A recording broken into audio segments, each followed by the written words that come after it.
Hello friends, Pankaj Bhardwaj YouTube channel में आपका बहुत बहुत स्वागत है। हम बात कर रहे हैं फिजिकल केमिस्ट्री की सीरीज़ की, जिसमें केमिकल काइनेटिक्स यूनिट को लिया है और इससे पहले वाले लेक्चर में मैंने ज़ीरो ऑर्डर काइनेटिक्स को डिस्कस किया था। आइए आज हम बात करते हैं फर्स्ट ऑर्डर काइनेटिक्स की।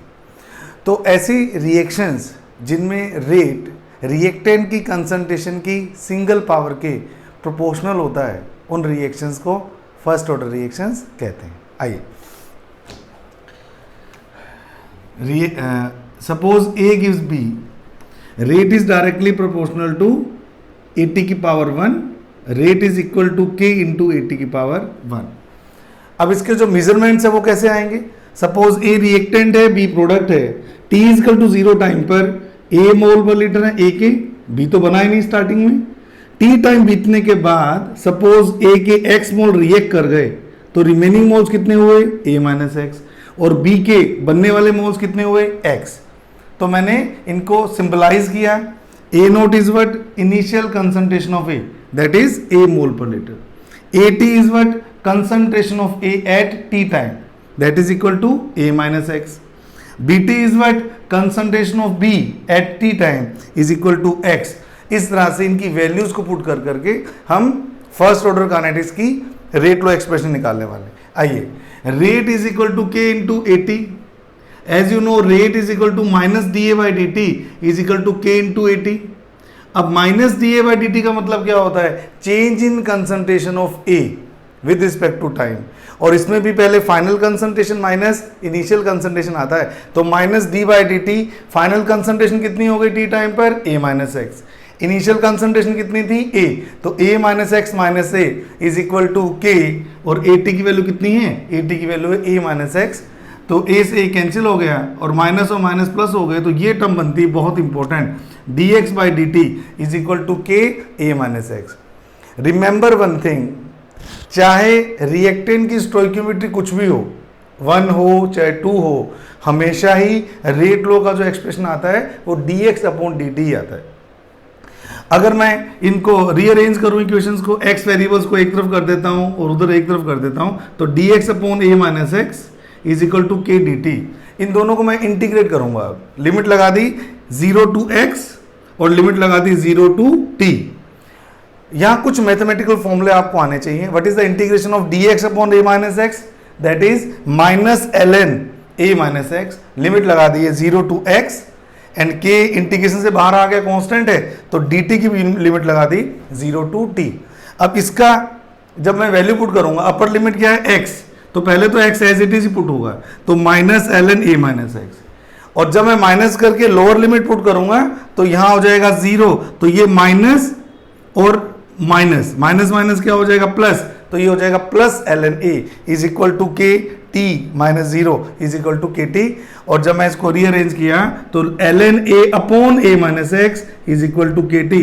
तो ये बहुत इंपॉर्टेंट इक्वेशन है फर्स्ट ऑर्डर काइनेटिक्स की, जिसके थ्रू डिफरेंट फॉर्मूलाज को डिराइव करेंगे। आइए अब हम बात करें, इससे आगे चलते हैं। जब मैं इस फॉर्मूले को लेके आगे चलता हूं तो फिर उसके बाद मुझे दो अलग अलग डायरेक्शन में चलना पड़ता है। बड़ी इंपॉर्टेंट फॉर्मूला है, ध्यान से देखिएगा। सपोज इस फॉर्मूले को लेके मैं चलता हूं, K T is equal to ln a upon a minus x. अब इस फॉर्मूले को मैं दो तरह से लेके चलूंगा, एक यहां लेके चलूंगा और एक इधर लेके चलूंगा। तो पहले मैं इसको सोल्व करता हूं। क्या मैं कह सकता हूं? a upon a minus x is equal to E raise K T. और जब मैं इसको सोल्व करता हूं तो हो जाता है a is equal to a minus x cross multiply e की पावर के टी, या a minus x is equal to a e की पावर माइनस के टी। बहुत इंपॉर्टेंट फॉर्मूला है। अगर मैं x निकालना चाहूं तो x इधर आ जाएगा और ये टर्म इधर आ जाएगी, a माइनस a e की पावर माइनस के टी। तो x must be a common ले लिया, 1 माइनस ई की पावर माइनस के टी। तो ये डिकम्पोज अमाउंट का टी के साथ रिलेशनशिप है और ये एक की रिमेनिंग अमाउंट का टी के साथ रिलेशनशिप है। ये दोनों बहुत इंपॉर्टेंट रिलेशनशिप हैं। इसको तो नंबर डाल दिया मैंने 7 और इसको नंबर डाल दिया मैंने 8। अगर मैं इसी फॉर्मूले से डिग्री ऑफ डिसोसिएशन निकालूं, अगर मैं इसी फॉर्मूले से डिग्री ऑफ डिसोसिएशन फाइंड करूं, डिग्री ऑफ डिसोसिएशन फाइंड करूं, जिसको हम सिंबलाइज करते हैं अल्फा से, तो क्या होगा? Alpha is equal to decomposed moles upon initially taken moles. Last class में भी मैंने डिस्कस किया था अल्फा क्या होता है, कितने मोल चले गए अपॉन इनिशियली आपने कितने मोल लिए थे। तो यहां से अगर मैं एक्स अपॉन ए लिखता हूं, अगर मैं यहां से एक्स अपॉन ए लिखता हूं तो 1 माइनस ई की पावर माइनस के टी। तो इस तरह से आपका डिग्री ऑफ डिसोसिएशन का भी फॉर्मूला इस तरीके से आ जाता है। तो ये सारे फॉर्मूले बड़े इंपॉर्टेंट है। पहला फॉर्मूला ये वाला, the remaining amount of A is a function of time, amount of B formed is a function of time and degree of dissociation is also a function of time। जैसे जैसे time change होगा exponentially A क्या होगा? Decrease होगा, B क्या होगा? Increase होगा, और अल्फा भी क्या होगा? इंक्रीज होगा। टाइम जैसे से बीतेगा A तो एक्सपोनेंशियली डिक्रीज होगा, एक्सपोनेंशियल कर्व इस तरह के आते हैं, और B एक्सपोनेंशियली बढ़ेगा जस्ट अपोजिट, और अल्फा भी एक्सपोनेंशियली बढ़ेगा। तो रिएक्टेंट तो डिक्रीज होगा टाइम के साथ साथ, और प्रोडक्ट भी इंक्रीज होने वाला है, और डिग्री ऑफ डिसोसिएशन भी क्या होने वाली है? इंक्रीज होने वाली है। और अगर मैं दूसरी डायरेक्शन में चलता हूं तो ये एरो लगा रखा है मैंने, तो मैं ln को जब log 10 में कन्वर्ट करता हूं तो आप लोग जानते हो, आप लोग सब जानते हो, ln is equal to 2.303 log 10 के बराबर होता है। तो ln को जब मैं रिप्लेस करता हूं तो मैं क्या लिखता हूं? K T is equal to 2.303 log 10 आ गया, और बन गया a upon a minus x. यहां से मैं चाहूं तो k की वैल्यू निकाल सकता हूं, 2.303 upon T log of a upon a minus x. तो ये बहुत इंपॉर्टेंट फॉर्मूला है, जिससे आप किसी भी रिएक्शन में अगर आपको टाइम दिया हुआ है तो आप A की रिमेनिंग कंसंट्रेशन बड़े आराम से फाइंड कर सकते हैं। तो इसको नंबर दे देते हैं अपन, 10 नंबर दे देते हैं, इसको नंबर दे देते हैं, 10 नंबर दे देते हैं। तो इस तरह से हम A की अलग अलग टाइम पर कंसंट्रेशन फाइंड कर सकते हैं, B की अलग अलग टाइम पे कंसंट्रेशन फाइंड कर सकते हैं, और A का अलग अलग टाइम पर डिग्री ऑफ डिसोसिएशन भी फाइंड कर सकते हैं। आइए अब हम बात करते हैं, इन फॉर्मूलों के बाद हम बात करते हैं हमारे सेकेंड पॉइंट की, दैट इज आप लोग जानते हैं यूनिट ऑफ के। अगर मैं यूनिट ऑफ के की बात करता हूं तो क्या होगा? देखिए लास्ट क्लास में भी मैंने आपको इसी तरह से बताया था, वही के वही 6 पॉइंट मैं आपके सामने शो कर रहा हूं। यूनिट ऑफ के सेकंड पॉइंट जो पढ़ते हैं इसके अंदर, यूनिट ऑफ के आप लोग जानते ही हैं, के की यूनिट का एक जनरल फॉर्मूला हमने पहले ही लिखा हुआ है, मोल per litre 1 minus n minute inverse. और अगर फर्स्ट ऑर्डर काइनेटिक्स है, FOR है, तो ऑर्डर कितना हो गया? 1 हो गया। और जब ऑर्डर 1 हो जाएगा तो उस केस में क्या होगा? ये टर्म तो 0 हो जाएगी बेटे। तो ये टर्म अगर 0 हो जाएगी तो ये पूरी टर्म 1 बन जाएगी। तो के की यूनिट आती है टाइम इनवर्स, और अगर मैं टाइम मिनट में लूंगा तो के की यूनिट क्या आती है? मिनट इनवर्स में आपकी आती है। अब हम बात करने वाले हैं बहुत इंपॉर्टेंट पॉइंट की, life time of reaction. Life time of reaction याद कीजिए, मैंने इसको पिछली क्लास में भी LT से या T के फुट में 100% से इंडिकेट किया था। ये कौन सा टाइम पीरियड होता है? ये वो टाइम पीरियड होता है जिसमें रिएक्टेंट अपनी 100% अमाउंट रिएक्ट कर लेगा, यानी कि रिएक्टेंट की रिमेनिंग अमाउंट कितनी रहेगी बच्चों? 0। The time period within which 100% reactant is going to react is called as life time period. तो आइए इसका लाइफ टाइम पीरियड हम किस तरह से निकालेंगे? हम जानते हैं a minus x is equal to a e की पावर माइनस के टी। अब आप मुझे बताइए, अगर लाइफ टाइम पीरियड आ गया, अगर लाइफ टाइम पीरियड आ चुका है तो क्या a की जो रिमेनिंग कंसंट्रेशन है वो 0 नहीं हो जाएगी? ये क्या है? a की remaining concentration after T time, और ये क्या है? ए की इनिशियल कंसंट्रेशन। तो हम क्या बोलते हैं, अगर ये 0 हो जाएगा तो 0 इज इक्वल टू ए ई की पावर माइनस के टी, और टी भी नॉर्मल वाला नहीं लेना, टी कौन सा लेना? 100% वाला। अब दो वैल्यूज का प्रोडक्ट अगर 0 है तो या तो ए 0 होगा या ये पूरी टर्म 0 होगी। इनिशियल कंसंट्रेशन कभी 0 हो सकती है क्या? नहीं। अगर इनिशियल कंसंट्रेशन जीरो होगी तो रिएक्शन स्टार्ट ही नहीं होगी, तो पक्की बात है ये वाली टर्म क्या रही होगी, ये वाली टर्म जीरो रही होगी। तो -t 100%, ये टर्म जीरो होगी, तो e की पावर माइनस में इनफाइनाइट पे जाएगा तब जाके जीरो होती है। e की power minus infinite is equal to zero होती है। तो यानी कि मुझे पता लग गया t टेंडिंग टू इनफाइनाइट।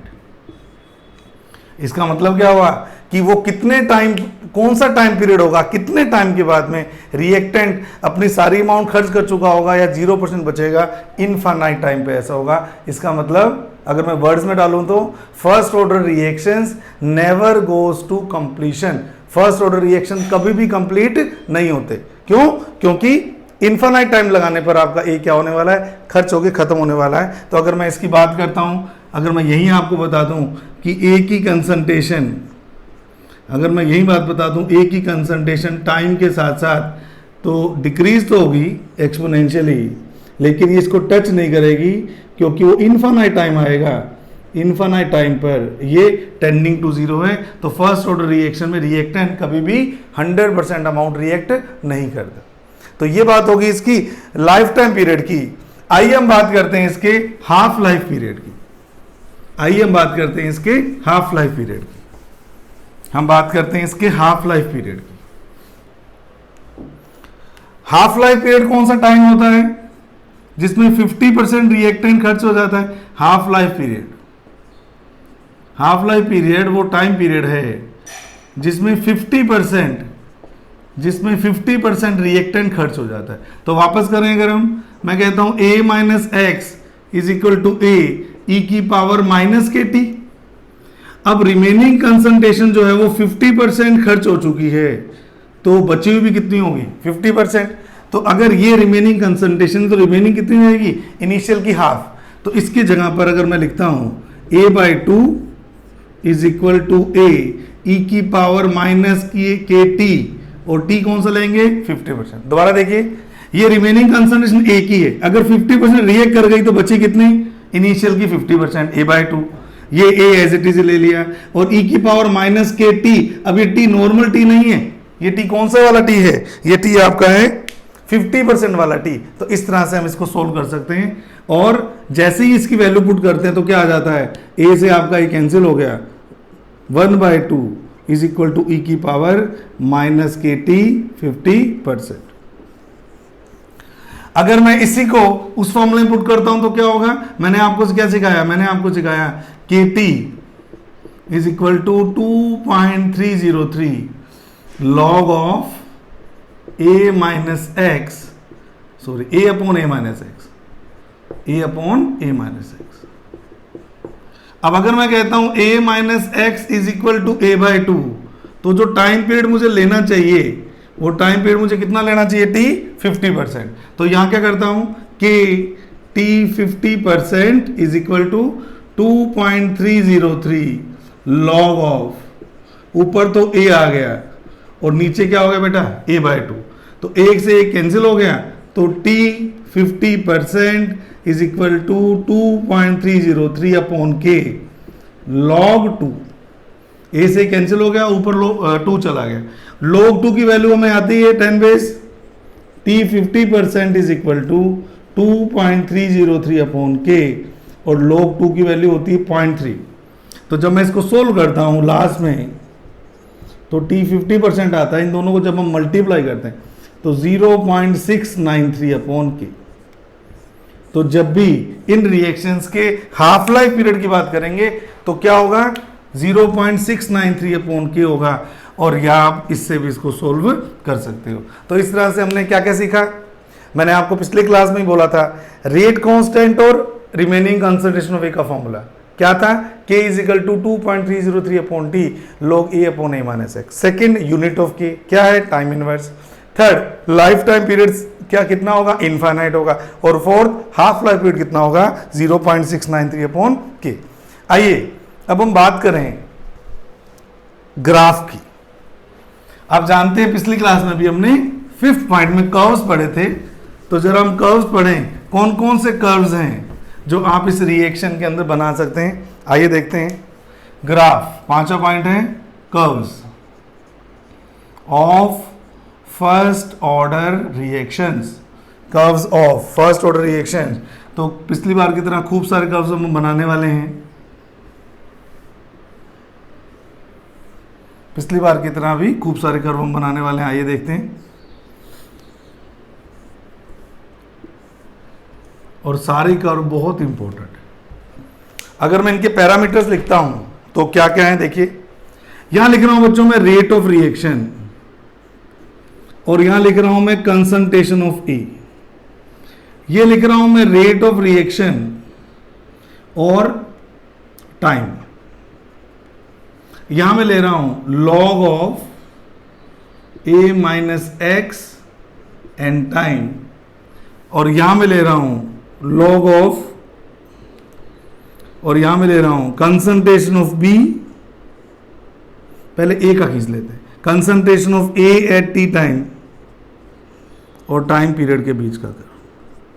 यहां मैं लिख रहा हूं concentration of B at T time और टाइम पीरियड का कर्व। यहां मैं खींच रहा हूं एल्फा और टाइम पीरियड का कर्व, और यहां मैं ले रहा हूं टी हाफ और इनिशियल कंसंट्रेशन का कर्व। तो इस 7 कर्व्स हमने स्टडी करने इस फर्स्ट ऑर्डर काइनेटिक्स के अंदर। आइए एक एक करके देखते हैं। आप लोग जानते हैं बच्चों, रेट फर्स्ट ऑर्डर रिएक्शन का क्या होता है, AT की पावर 1, यानी कि rate is directly proportional to AT। तो ये वाला कर्व आपका आएगा straight line passing through origin. Rate with time आप लोग जानते हो, rate is equal to K, और इस AT की वैल्यू पुट कर रहा हूं A माइनस एक्स ई की power, sorry A minus x, यहाँ क्या लिख रहा हूं A ई की पावर माइनस KT। इसका मतलब ये हुआ कि जैसे जैसे टाइम बीतेगा वैसे वैसे रेट क्या होगा, एक्सपोनेंशियली क्या होगा, डिक्रीज होगा। क्यों? क्योंकि टाइम के साथ साथ एक ही कंसंट्रेशन भी एक्सपोनेंशियली डिक्रीज हो रही है, तो रेट उसके प्रोपोर्शनल है, तो रेट भी क्या होगा, एक्सपोनेंशियली डिक्रीज होगा। आइए लॉग ए माइनस एक्स और टी का कर्व, आइए हम जानते हैं t is equal to 2.303 upon K log of a upon a minus X. अगर मैं इसको थोड़ा सा इजी कर लूं तो ये हो जाएगा K T upon 2.303 is equal to log A minus log of A minus x. तो अगर मैंने वाई एक्सिस पे लिया है तो इसको थोड़ा रीअरेंज कर लेता हूं, log a minus x is equal to log a minus के टी अपॉन 2.303। और जैसे ही मैंने ये इक्वेशन बनाई तो ये तो बेटे y एक्सिस पे, ये इंटरसेप्ट, तो ये आपकी इक्वेशन आ गई y is equal to c minus m x की। तो ये y एक्सिस पे लेना है, x टाइम पीरियड है, तो आपका स्लोप क्या आ जाएगा, स्लोप आ जाएगा माइनस के अपॉन 2.303, और आपका जो इंटरसेप्ट आएगा बाय सोल्विंग द इक्वेशन, ये रहा इंटरसेप्ट, ये किसके बराबर होगा, ये log a के बराबर। तो एक कर्व कैसा आया, ये कर्व आ गया positive intercept and negative slope. Positive intercept और नेगेटिव स्लोप के जो कर्व्स बनते हैं वो किस तरह से बनते हैं हम जानते हैं। पॉजिटिव इंटरसेप्ट और नेगेटिव स्लोप के जो कर्व बनते हैं वो किस तरह से बनते हैं आप जानते हैं। आइए, पॉजिटिव इंटरसेप्ट यानी कि शुरू तो होगा यहाँ और इस तरह से नेगेटिव स्लोप होगा, तो ये जो इंटरसेप्ट है वो तो log a के बराबर है एज यू नो, और जो इसका स्लोप है theta, tan theta, intercept is equal to log a and slope of the curve is equal to minus log a minus log a minus x is equal to के T upon 2.303। तो slope हो जाएगा minus के upon 2.303। तो इस तरह से हम इस कर्व का इंटरसेप्ट भी निकाल सकते हैं और इस कर्व का स्लोप भी निकाल सकते हैं। आइए अब इधर चलते हैं, AT वर्सेस टाइम वही है। AT क्या होता है, AT is equal to A0 e की पावर माइनस के टी। तो जैसे से टाइम पीरियड बढ़ेगा a की पावर एक्सपोनेंशियली डिक्रीज हो गई। अगर a एक्सपोनेंशियली डिक्रीज हो रहा है और a के डिक्रीज होने से ही तो b बन रहा है, तो क्या मैं ठीक कह रहा हूं, जो बी है वो एक्सपोनेंशियली क्या हो रहा होगा, इंक्रीज कर रहा होगा। और जहां तक अल्फा का सवाल है, अल्फा भी आपका 1 माइनस ई की पावर माइनस के टी है, तो जब टी टेंडिंग टू इंफिनिटी होगा तो अल्फा 1 होगा। तो अल्फा की मैक्सिमम वैल्यू के लिए ये इंक्रीज तो होगा, लेकिन कभी भी 1 नहीं होगा, क्योंकि 1 होने के लिए टाइम पीरियड कितना चाहिए, इनफाइनाइट। तो इसको आप यूं छोड़ देना, और ये जो डॉटेड लाइन है इसके कॉरस्पॉन्डिंग अल्फा कितना है, 1 है।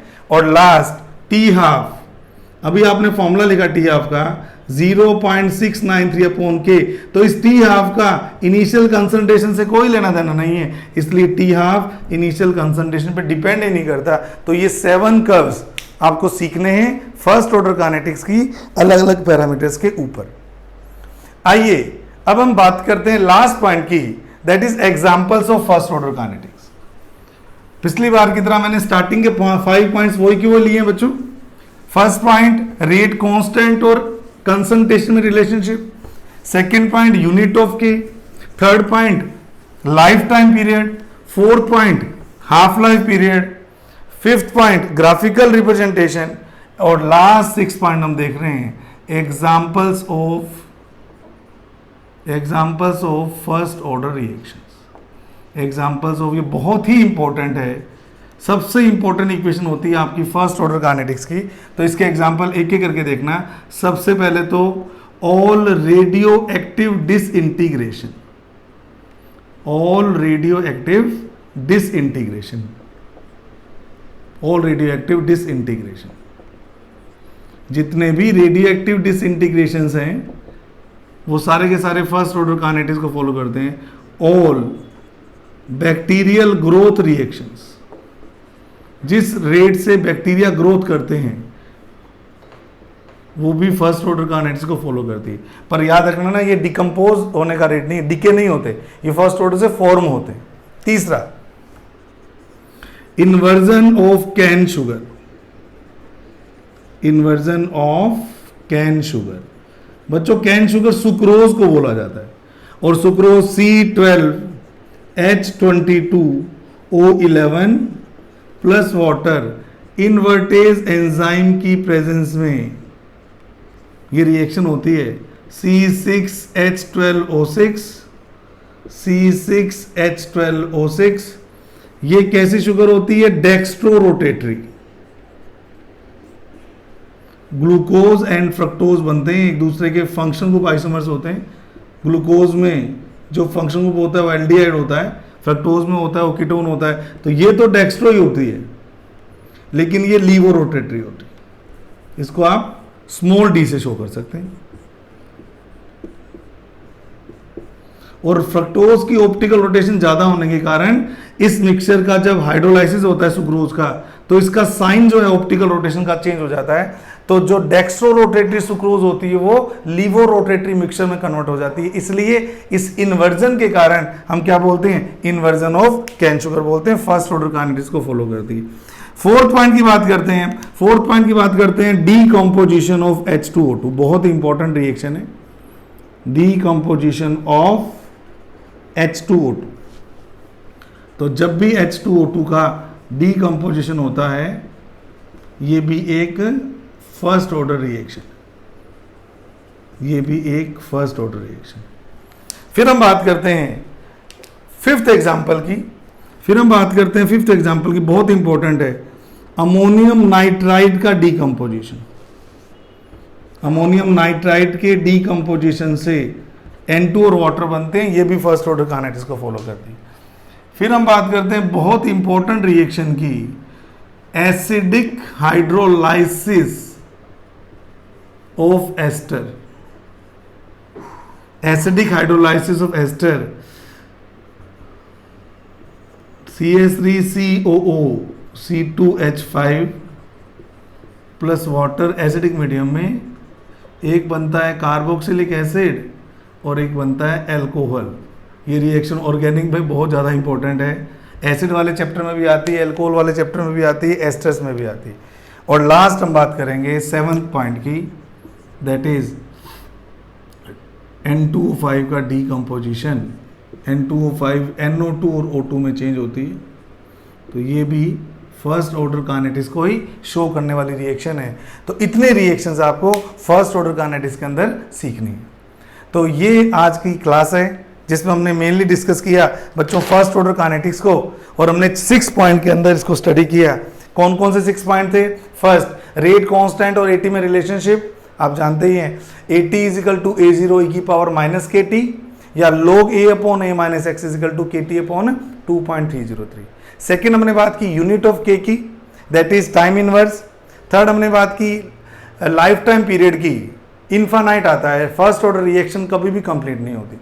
अगर आप इस पॉइंट को याद रखेंगे, only zero order reaction can 100% completed, neither first order nor second order reaction goes to completion. फिर हमने बात की थी हाफ लाइफ पीरियड की, जो फर्स्ट ऑर्डर रिएक्शंस के लिए कितना आता है, t half is equal to 0.693 upon के।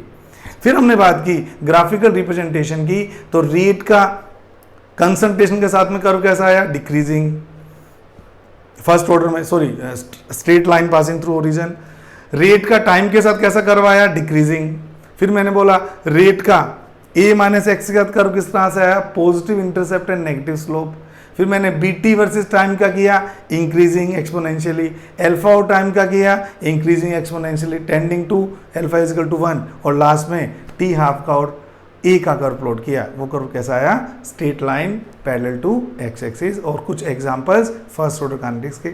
नेक्स्ट क्लास में हम इस पर बेस कुछ न्यूमेरिकल्स और अगली काइनेटिक्स की स्टडी करेंगे। आपने इस वीडियो को पूरा देखा, इसके लिए आपका बहुत बहुत थैंक यू। और इसी तरह से आप वीडियो को लाइक करते रहिए, शेयर करते रहिए, ताकि सभी स्टूडेंट्स तक जिनको इनकी ज़रूरत है आराम से पहुंच सके। Thank you so much.